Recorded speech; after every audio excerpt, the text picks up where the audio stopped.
Hi guys, before the episode begins, a big thank you to Magic Mind, my very first sponsor. They bill themselves as the world's first productivity drink, and I was pretty smart and I recorded my authentic reaction to trying Magic Mind for the first time. So stay tuned to hear that and what I felt about it.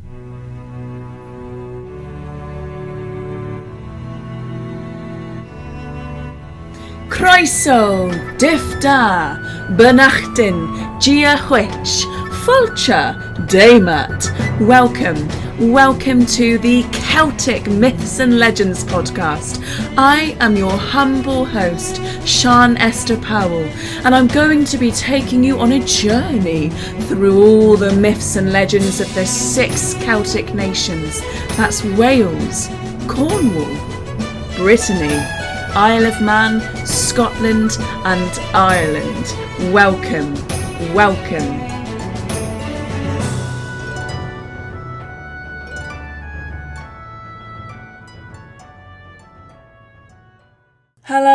Hello everyone. Welcome back to the Celtic Myths and Legends podcast with little old me, moi, your humble host, Sian. So for any of you who have ever listened to the podcast before, you will know that each episode we focus on one of the 6 Celtic nations. And for any of you out there who have never listened to the podcast before, each episode we focus on one of the 6 Celtic nations. And today we are back to my homeland, my Cornwall, my beloved Kerno, my birthplace, my prison. But I'm very excited to be back here with you guys and doing something a little bit different today. I spoke too soon.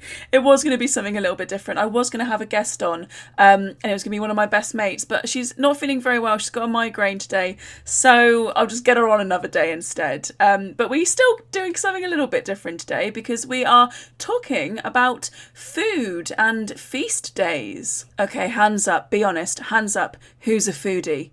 You can't see it, but I'm telling you right now, my hand shot up. The speed of lightning, my hand shot right up. I am very much a foodie. Now, this might not seem an obvious fit for the podcast where we kind of look at myths and legends and all sorts of stuff like that, but food is incredibly important culturally, and specifically we're going to be looking at kind of food and drink in Cornwall and feast days and things like that, and little bits of folklore and mythology that surround food in Cornwall. So very much depending on how I'm feeling tonight, and I have felt absolutely rubbish all day today. Still got long COVID. Body is still breaking down. But I went and frolicked around in the woodland like a good cryptid earlier, and it did make me feel much better. So depending on how I do tonight, this might be a 2-parter where I do bring my friend on for the next part, because she's just got some really interesting insights and a really beautiful recipe book from one of her family members. So I just feel like she'd have some really great insights into how food connects to family and community and culture and all of that sort of stuff. So maybe this will be a 1-parter, but it might be a 2-parter. There we go. So I'm primarily going to be drawing from 2 sources, and that is the Drolls, Traditions and Superstitions of Old Cornwall, Popular Romances of the West of England by Robert Hunt, as well as M.A. Courtney's Folklore and the Legends of Cornwall. But I'm also going to be drawing on my own sort of knowledge of some stories and inserting some stories and information and anecdotes about food and drink and all that sort of stuff. But those are the 2 books that I recommend looking into if you're really interested in sort of Cornish feast days and customs and superstitions and stuff like that. So both these books are almost contemporary of one another. Robert Hunt's was written in 1865 and M.A. Courtney's was in 1890. So M.A. Courtney would have been probably drawing quite heavily off Robert Hunt and other authors of his time. And when I say his, I mean Robert, because M.A. Courtney was in fact Margaret Ann Courtney. So all that to say that these books are kind of describing 19th century Cornwall, right? And I'll offer my own sort of modern day thoughts on them. So starting with Hunt, I have been so thorough. Look, a little bit of ASMR here, guys. Pages turning, isn't that a lovely, lovely sound? I've been so thorough this time. I've got post-it notes. Let's have a look. My first post-it note. Oh no, that's on witches. Romances of witches. There's a whole chapter he's done on witches. That's not for this episode, but I will do an episode on Cornish witchcraft at some point. I do think that would be super, super, super interesting, so let me know if you would like that. Where is it? There was something on pilchards. Ah, here we go. Yum, yum, yum. So I thought I would share with you this little excerpt. It's only like a little paragraph, so there we go. I'm not being too cheeky. But how to eat pilchards. It is unlucky to commence eating pilchards or, indeed, any kind of fish from the head downwards. I have often heard persons rebuked for committing such a grievous sin, which is sure to turn the heads of the fish away from the coasts. The legitimate process, mark this all fish eaters, is to eat the fish from the tail towards the head. This brings the fish to our shores and secures good luck to the fishermen. Almost feel guilty as a vegetarian telling you all to eat pilchards and how to eat pilchards, but there you go. Sometimes, every now and again, I do think about eating fish again. I'm Cornish, I'm in Cornwall, it's a sea peninsula, but I haven't yet. You can't be a 100% ethical, moral beacon of virtue in this world. All you can do is try your best. And not eating meat for 10 years is my personal offering on the altar of life and trying to be a decent person. So there we go. But if you, listener, if you want to eat pilchards or any fish, eat it from the tail towards the head. Sometimes it's nice to include just like little tidbits of superstition and old wives' tales and things like that, because it's all folklore. It's all embedded into the rich tapestry of culture. So please let me know if there's any like little superstitions around food in your culture. I think it'd be really fascinating to kind of compare and learn. One thing I love about food, especially in relation to culture, is that it's probably one of the easiest things to share with other people, right? It's so easy to share a meal, and that's cultural sharing in action, and I think that's quite beautiful, really. Food and like open events. So I will be talking quite a lot about sort of feast days and carnivals and stuff like that. But I guess at the beginning, I should really list out what Cornish foods actually are. So number one, we have the iconic Cornish pasty. Thank you very much. Round of applause for the Cornish pasty. It is magnificent. It is majestic. I will hear no bad words said against this pastry treat. And I love how food kind of moves with immigration as well, just like stories and folk tales. So I gave a talk to Grimsby Hollow Meadery in Michigan at the start of the month. I mean, don't worry, I wasn't physically in Michigan, although now I am absolutely obsessed with Michigan, I have to admit. I had such a fun time giving that talk. But when I was looking into it, I realised that Michigan had all this amazing, like, mining heritage, and there's a Michigan pasty because of all the Cornish miners that emigrated over there to work in the mines. So there is a Michigan pasty, which I like to think is, pretty much derived from the Cornish pasty. And I've mentioned before, but the American Tommyknocker, those mine piskies that work in the mines, they are derived from the Cornish knocker. So, you know, food and culture and stories and beliefs travel with immigration, and that's a pretty interesting, wonderful thing. In fact, a big element of the knocker story is, of course, food. So I'm not going to kind of elaborate on it too much because I have talked about it at length before. But of course, the knocker in Cornish folklore are the little mine piskies, like the German kobold, like the Welsh coblynau. They wear like mining garb, they carry little lanterns, little pickaxes, and they will help miners find the best ore veins, and they'll also warn them of imminent danger if a mine is about to collapse in on themselves. But they only really seem to have this benevolent, kind of lovely mutual relationship because miners give them the crusts of their pasties. They give them the crusts, so they help each other out. There's like that exchange of food and exchange of friendship. And there's another story where a young lad eats the pasty that one of his colleagues has left in the crook of a wall for the knockers, which does not end very well for him whatsoever. Do not get between a Cornish man and his pasty. I've said it many times, and I will keep saying it. Okay, if my audio keeps changing in quality slightly, it's because my Blue Yeti microphone, although being 1200 years old, bless it, and very valiant in its efforts to serve me, keeps cutting out, so I keep going between between my headset audio and this is the Blue Yeti. So hopefully it just stays working. So there's a bit of debate on whether this is sort of like an urban myth or not, but they say that pasties would have been half dessert, half savoury originally, and then obviously you'd hold it by the crust. So to chuck away the crust was, pretty easy. You could say you're chucking away to the knockers, but really miners would be holding the crust because their hands would be dirty from mining, so they wouldn't eat that piece. But yeah, the half savoury, half sweet. I don't know if there was actually ever a real thing or not, but I think it probably was. Now there's loads of Cornish foods that I just thought existed everywhere, and I didn't realise that they were Cornish for the longest time. But saffron buns are Cornish. Do you have saffron buns where you are? I mean, I feel like people are just missing out on this delicious goodness if they don't have them. I mean, they're sort of what they say on the tin, to be honest. They're sweet buns, spiced with saffron and including like dried fruit and stuff, and they're just really nice. Perfect to have with a cup of tea. There's the heather cake, which is kind of like this very dense, sugary, heavy, like heather, heavy cake made with like raisins and sugar and lard and milk and butter.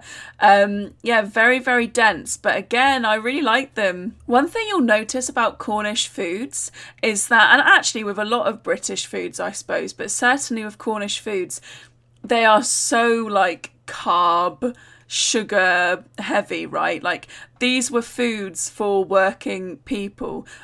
Historically, Cornwall was populated by, farmers and fishermen and miners, all these people doing very physically taxing jobs where they needed like as much energy as they could get. So these heavy, stodgy, high calorific foods kind of make sense. I absolutely do not have that excuse today working in a museum and primarily working behind a computer.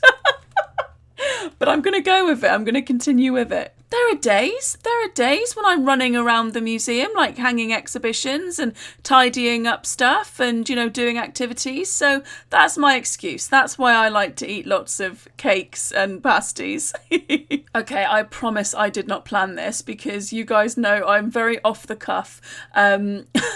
With this podcast, I don't really plan too much ahead. But this has made me think. Right, the Magic Mind. So this is my sponsor, Magic Mind. I feel very professional having a sponsor. I feel very, very lucky. So again, thank you very much to Magic Mind for sponsoring me. But the whole point of the drink is that it's supposed to be the world's first productivity drink. So there you go. Miners eating pasties for energy on their hard, laborious days, and me chugging down tiny little productivity drinks to tap away behind my computer. I've actually finished the Magic Mind drinks now, and I finished them a little while ago, so I'm going to include just like a little quick clip of myself recording my very first reaction to Magic Mind. Hello everyone. This is Sian from the past. Well, it's actually Sian from the present as I'm speaking it. That was Bailey jumping off the bed. But it is in fact Sian from the past when you are listening to me. Actually, I mean, you're always listening to Sian from the past, aren't you? Anyway, let's stop getting into metaphysical debates all the time, guys. Oh, so I'm smelling it. I really like the smell of it.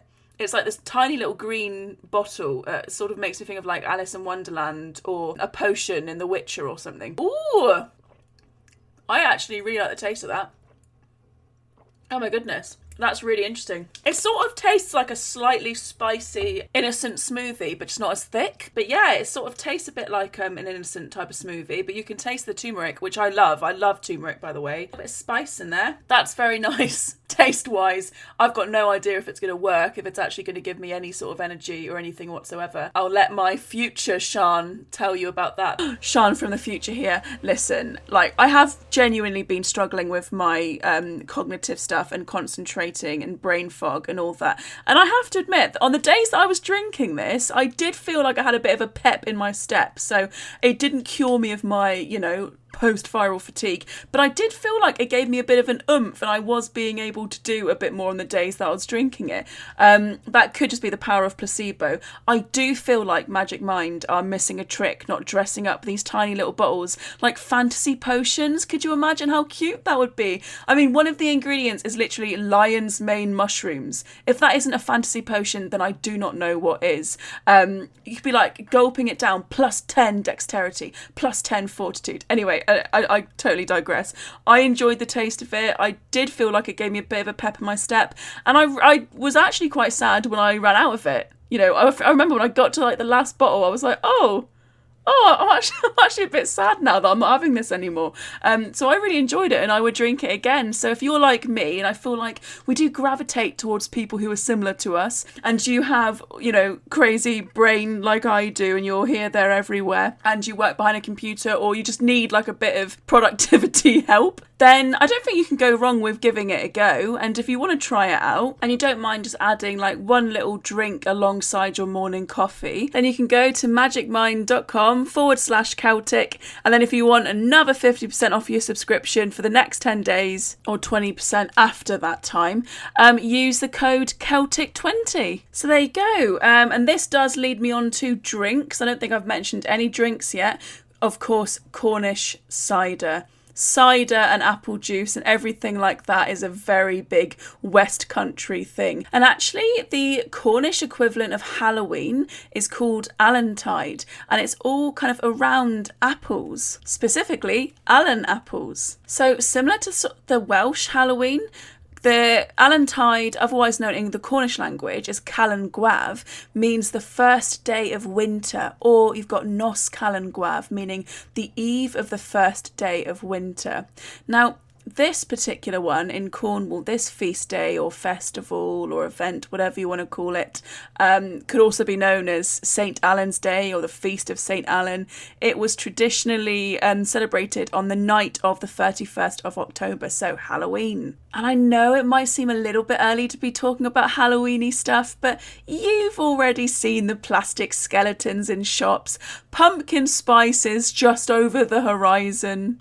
So I don't feel too bad talking about it.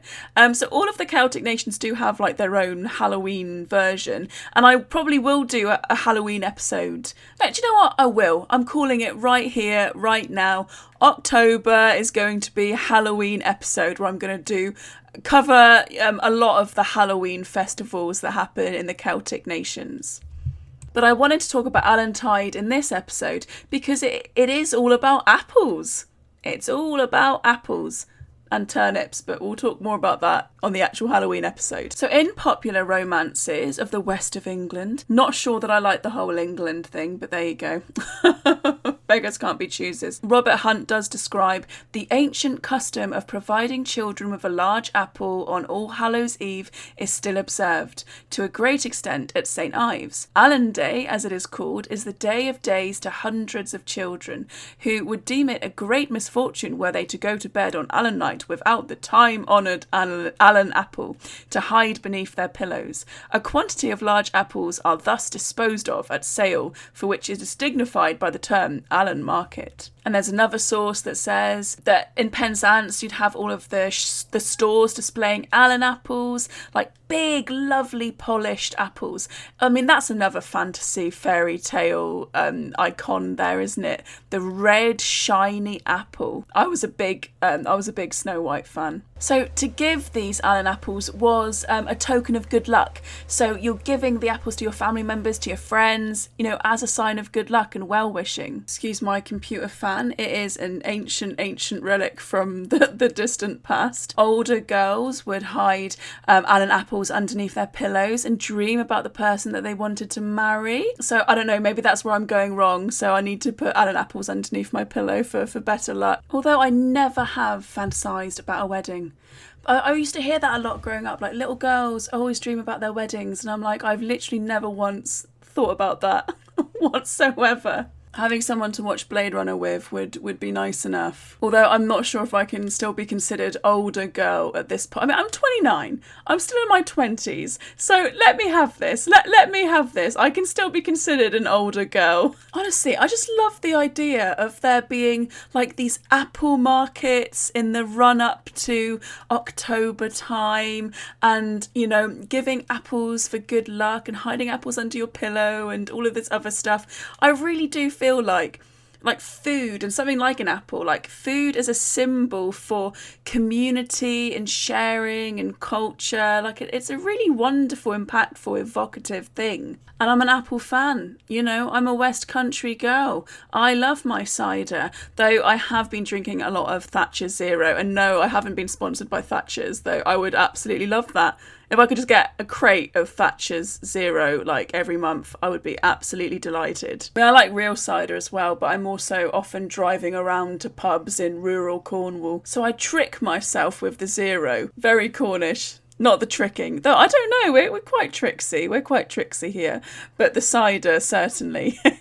So many of you know that I work in a museum, and for the last few years I've been trying to imagine how I can do an Allantide event, how we can do an event for Allantide and make the most of it. I've been like Gretchen in bloody Mean Girls, desperately trying to make Allantide happen, but it's just not happening. I forgot to mention the other source was the M.A. Courtney Folklore and Legends of Cornwall. And I don't know a huge amount about Margaret Ann Courtney, but that she was born in Penzance, I think grew up in Penzance, and had a lot of very distinguished family members. You know, her brothers ended up being politicians, and yeah, lots of kind of interesting family members. But I do wonder if she was called M.A. Courtney to disguise the fact that she was a woman, or whether it was just easier to type that out than Margaret Ann. I don't know. But I'm now probably going to be looking a lot more at her book and some of the feast days and customs included in that. So the book itself actually begins with Cornish feasts and Feasten customs. So it begins leading into talking straight away about feast days. So I'm just going to read the very beginning of it. Cornwall has always been a county largely given to hospitality, and as all Cornish gentlemen are cousins. Ooh, I mean, do we want to brag about that, girlie? I don't think so. They have from time immemorial made it practice to meet at each other's houses to celebrate their feasts and saint days. Since there are more saints in Cornwall than there are in heaven, these friendly gatherings must necessarily be very numerous. Each parish has its own particular saint to which its church is dedicated. The feasts held in their honour, probably dating from the foundation of the churches, are kept on the nearest Sunday and Monday to dedication day, called by the people Feasten Sunday and Monday. Every family, however poor, tries to have a better dinner than usual on Feasten Sunday, generally a joint of meat with a figgy pudding. Hang on, figgy pudding can't be Cornish, can it? No, that's like everyone knows that, because it's like, give me some figgy pudding. Hang on, let me Google this. Figgy pudding. No. Figgy pudding or fig pudding is any of several medieval Christmas dishes. Oh no, everyone's got figgy pudding. I thought I was about to come up with something revolutionary then. It's like when I found out that mizzle is a Cornish thing. And again, saffron buns, I'm still not over that. Dear of him. Oh, dear of him. My nan in Wales is still so confused whenever I say dear of him. Dear of her. Anyone else listening, are you confused? So eating is very important in Cornwall. And everywhere. I mean, let's be real here, guys.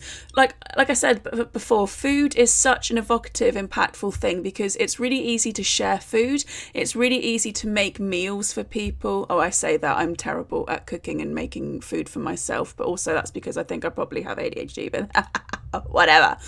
But food is this really beautiful thing to be able to offer people. It's used in a lot of customs. I know that I covered the Mary Lloyd episode before on Wales where we talked about the horse-headed skull creature knocking on your door for the wassail, for the ale. So this kind of element of hospitality, of welcoming people and chatting or, you know, helping one another, offering warmth and comfort. And I think I just brushed the microphone then. Sorry if you got a horrible, like, weird noise. But yeah, food is a very important thing culturally. I've been wanting to do it for a long time, and I really do need to, but I've been wanting to go over to my nan's house in Cornwall with all the ingredients to make a pasty, and just get her to oversee me making a Cornish pasty. And I'd love to then go to my nan's house in Wales and get her to kind of oversee me making Welsh cakes. I just think there's something really special about food, and I will make this a two-parter. Can't speak. I will make this a two-parter because I really do want to speak to my mate about the topic of food, and food relating to culture and community and family, and the kind of emotions that it evokes, there you go, the kind of emotions that food evokes. But definitely let me know your feelings as well. What are your favourite cultural dishes? How do you like to prepare them? Do you like sharing food with other people? But it's nice to know that it's still a time-honoured tradition in Cornwall, but I'm going to say the whole of the UK, really, to sit down with a cup of tea and a cake and have a natter with your friends. That's a pretty constant thing here, and probably always will be. So feast days are sort of church holidays, aren't they? They're kind of tied up into Christianity. They're church days to celebrate a saint and feast and eat and celebrate and all that sort of stuff. So it's another example of you can't always make Celtic synonymous with pagan, and I think sometimes that's what a lot of people try and do. But if you do that, you're kind of erasing and ignoring a whole host of history and heritage of Celtic nations that is wrapped up in Christianity, or is at least under the umbrella of Christianity. You know, these nations have been Christianized for 1,500 years. You can't say that Celtic is just synonymous to pagan. So I know that probably sounds like a bit of a crazy rant, but I just wanted to get it out there that feast days, are a pretty important part of Cornish history and Cornish heritage. So I'm going to assume it's the same in a lot of the other Celtic nations as well. I also never want to come across too anti-pagan, because I'd really like to delve a bit more into Celtic paganism and that kind of thing, and learn a bit more. I think it'd be really interesting to do so. And there's definitely validity to some people's theories and kind of beliefs pertaining to Celtic mythology, and how they interact with the universe themselves, using inspiration from Celtic mythology. So I would like to go a bit more into it, but I just wanted to say that we shouldn't push too much sometimes to make that Celtic pagan connection, especially when it comes to, feast days and events and things like that. There certainly are interesting examples of some Christian events kind of basically being planted right on top of previous pagan events, but I don't think that's the case for all of these saint days and feast days and things like that. So I'm not going to be cheeky and comb through the whole chapter, but she lists a whole load of feast days, and it's different feast days pertaining to different areas of Cornwall as well, although she does have a focus on West Cornwall, which is sometimes my criticism of a lot of writers of this time. They all seemed interested in West Cornwall. Everyone was ignoring Mid Cornwall, my home. I have to read this section though, which made me giggle. At Falmouth, the lower classes formally expected from all the shopkeepers, of whom they bought any of their Christmas groceries, a slice of cake and a small glass of gin. Some of the oldest established tradespeople still observe this custom, but it will soon be a thing of the past. Not if I can help it, girlie. Are you telling me that I could go out shopping and then be given a glass of gin? That sounds ideal. Bring it back. Bring it back. It's always quite interesting to see how antiquated some of the language is in these books. They're only 150 years old, some of these books, but the language is really very, the lower classes. In Robert Hunt's, when he's talking about various feasts and dances and stuff, he's dancing to a wild native song, and you just think, okay. Cornwall is interesting for people to write about because on one hand, you get people desperately trying to claim that it's England, it's simply England. But then on the other hand, you get people oh no, they are a bunch of weirdos over there. They are backwards and weird and bizarre.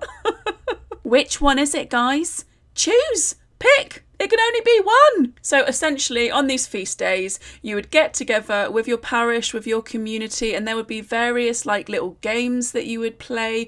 There would be sharings of food and tokens. You'd have parades, dances, carnivals, competitions. And honestly, can we bring it back? Can we bring back the summer fair, or just any village fairs, please? Because I just love the idea of a village fair, like little old ladies bringing their saffron buns that they've cooked at home, selling them for 50p, kids playing like ring toss and dancing competitions and singing and oh my God, please. I need this community spirit like in my soul, and I feel like so many people need that. I actually feel like that's a huge thing that a lot of people yearn for, is this kind of real sense of community, of belonging to something. And I know that lots of cultures around the world have lots of feast days and festivals and stuff like that. We'll bring them back. Let's just have all of them. Let's all calendar, all year long. Let's just have like multiple ones a month. I'm ready for it. I need it in my life, honestly. And it's like something relatively inexpensive and cheap. Like I've honestly gotten obsessed with car boot sales recently, just going to car boot sales. I picked up The Lost World of 2001 for like 10p at the car boot sale. For 10 pence. I've been going for a walk constantly with my dog. There's a particular moor that I like to go to, and I just use it because it's all flat. I just use it. Bailey just goes off running, and I just use it to read The Lost Worlds of 2001 by Arthur C. Clarke that I got in a car boot sale for 10 pence, and I just mind my own business. I go and sit underneath a big buzzing electricity pylon, and I read my little book. Bailey runs around on the moors, and I just mind my goddamn business. And do you know what? It's great. So I am just a big fan of, working class, lower classes, whatever you want to call it, entertainment, okay? Car boot sales, village feast days, bring it on. And anyone from Cornwall listening to this, I will defend Parr Market with my life. I will defend Parr Market with my body and my soul, okay? Now I want to do a whole thesis on sugared donuts and ice cream and hot dogs and all of the foods that you get in places like car boot sales or markets or, anything like that isn't upper class. The cultural significance of the fish and chips. I bet there's a thesis out there that's already talked about this. Oh my God, there is. There is, and I so completely agree with it. Oh my God. Fish and Chips and the British Working Class, 1870 to 1930 by John K. Walton. Oh my God. Okay, if any of you are still in university and you have a university login, please, for the love of all that is holy, contact me so that I can read this thesis on fish and chips. I feel like I need it in my soul. It reminds me of a book that I read once called Know Your Place, and it's a collection of essays written by working class writers, and there was a whole chapter on the cultural significance of pubs and how pubs are like community centres, and I just love it so much. And I know that a lot of people hate pubs because they're not drinkers for whatever reason and they feel uncomfortable in pubs, but me, I love them. I still feel a bit nervous walking into one like by myself, but I'm gearing up to doing it more. I do it a lot. I've been to many of them now. But there's lots of pubs locally to me that also act as their library service. They also act as just, places where people come and do quizzes and do song nights and just come together and hang out and spend time together doing fun things. So anyway, that was all just a massive tangent. But also it wasn't, because again, food and drink and how we come together to eat together, to drink together is all really culturally significant. I almost forgot. A big food that I'm always very dubious about, but a really kind of a popular or infamous Cornish food is stargazy pie, which is essentially a pie with just fish heads sticking out of it. Now, I was always a bit like, is this a real thing? Because I've never seen it on a menu anywhere, but it would be quite an ambitious thing to see someone order and then, devour. So the reason that the name is stargazy pie is that, as I mentioned, the pilchards, or otherwise known as sardines, their heads are sticking out of the pie, so they're facing upwards looking at the sky, which is quite a romantic type of name and association with it, but you are essentially about to eat them. So it just gives me that weird heebie-jeebie feeling that I get when fast food places or cafes have a mascot that's like a food. There's like this weird hot dog thing by a service station that you go past on the A30, and it's like pouring sauce on itself, and I just something really twisted about that. It's just like, oh. So I think it's important to note that Cornwall isn't like a monolith, right? Cornwall itself isn't homogenous. And I think Stargazy pie was traditionally a more West Cornwall thing, especially centred around Mousehole and the festivals that Mousehole would have. Particularly Tom Borcock's Eve, which is an annual festival held every 23rd of December. So Christmas Eve in Mousehole, and that includes the eating of Stargazy pie, which also has potatoes in, it's egg, potato and fish, and a lantern procession. Who doesn't love a lovely lantern procession? I mean, we all love a lovely one. Do we love a horrible one? I think I'd still love a horrible lantern procession, to be honest with you. At least it's something to do, isn't it? Now, this is quite interesting because I know I said earlier that we can't always try and make this Celtic pagan connection, but Robert Morton Nance was writing in 1927 in the magazine Old Cornwall, and he believes that Tom Borcock's Eve does have a pagan origin. So whether or not it did, who knows, or whether he's just trying to make that connection, who knows, but he believes that it had a pre-Christian origin as a pre-Christian festival, which is quite interesting. But there's been lots of speculation on who Tom Borcock is. Tom's a pretty standard name, so was often used as a generic name for any man. So some people have believed that it's essentially just, a symbolic name for any fine fellow who is associated with, fishing. So these types of midwinter celebrations are pretty common in Cornwall. There's quite a lot of them depending on where you are in the duchy, for lots of different areas, and focus on lots of different industries, really. Mining and farming as well as fishing. And Robert Morton Nance also wrote about a traditional local tune. So there's also like folk music traditions surrounding Tom Borcock's Eve as well. And we forget about that when it comes to, feast days and festivals. When you're sitting down and eating and coming together, there's also going to be dances together. There's also going to be songs and music together. It's all kind of one package, really, isn't it? So I'm probably going to end the episode here, guys. I'm definitely going to do a second part where I get my friend on, and she's a big fan of this book as well, the M.A. Courtney one, and I think we'll do like a little chat about the book and also the recipe that she has from one of her family members, and we'll talk a little bit more about food and maybe our favourite feast days and things like that. So hopefully you enjoyed this episode. Sorry it might have seemed a little bit thin on the ground. I've had a pretty bad couple weeks actually for health and tiredness, but hopefully you enjoyed this and we can get a really good discussion going for the next episode. So thank you very much for listening, and please let me know what you think about food and how it relates to culture. Food plays a really massive part in my little Christmas story that I wrote, so if you haven't listened to that yet, I did do an episode, I think a bonus episode, Sean's Yarn episode on a very lonely sad giant, and food plays a very prominent part in that, and I don't think I even really consciously meant to focus on food so much, but it kind of organically takes up a big part of that story, and it's all very Cornish types of food. So I guess subconsciously I was thinking, how do I make this more Cornish? Let's put in some Cornish foods. So yeah, let me know your thoughts on how food is important for culture and cultural sharing, and what your favourite cultural dishes are and stuff like that. Thank you very much for listening. Thank you once again to Magic Mind for sponsoring this podcast episode. Very exciting for me. Like I said, I feel very professional.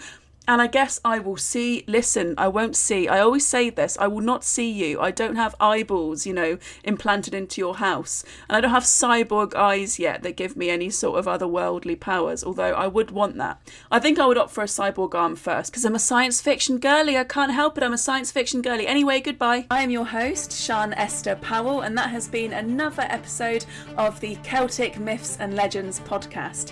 If you would like to find it elsewhere on the interwebs, you can also find me on Twitter at Celtic Myths Pod, on Facebook under Celtic Myths and Legends Podcast, on Patreon at Celtic Myths Pod, as well as Instagram at Celtic_Sian, and also CelticSian.co.uk. Thank you, Muraz, Diolch, Tachpalet, Guramahagat, Trugare, Guramayed. Thank you, and speak to you next time. Thank you.